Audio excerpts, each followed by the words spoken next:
9.250 euros. Esta foi a contía recadada no torneo solidario con Galsa de fútbol base que se destinarán íntegramente á Fundación Aladina.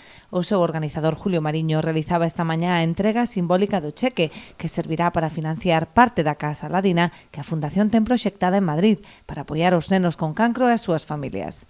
Este año, pues, vamos a dar a la entrega a la Fundación Aladina pues, de 9.250 euros, que es una cantidad muy buena y lo que está claro no vale decir, el año pasado fueron 500 euros más, no, el nivel de vida también sube, hubo ahí unos pequeños desajustes de que una noche extra por un equipo que no llegó a tiempo y tuve que hacer números a la 1 de la mañana para meterlos en otro hotel. Y bueno, pues la recaudación pues es una buena recaudación y que va a ayudar a ser parte de la construcción de esta Casa Aladina que están llevando a cabo el proyecto estrella de la Fundación Aladina, que consiste en la ciudad de Madrid pues como una macrourbanización donde van a tratar a niños y enfermos de cáncer, a llevar sus terapias y que tengan un sitio más apropiado.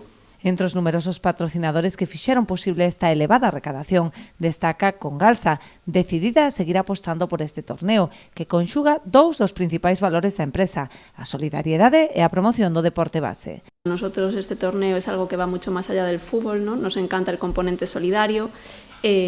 Para nosotros es muy importante apoyar, bueno, y creo que todos lo sabéis, apoyar el deporte de toda la comarca del Barbanza, sobre todo el deporte base, porque nosotros somos moi de deporte, pero apoyamos el que es moi nuestro.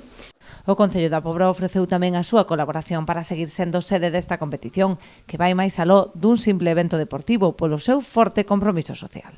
Este torneo é todo un exemplo de compromiso social.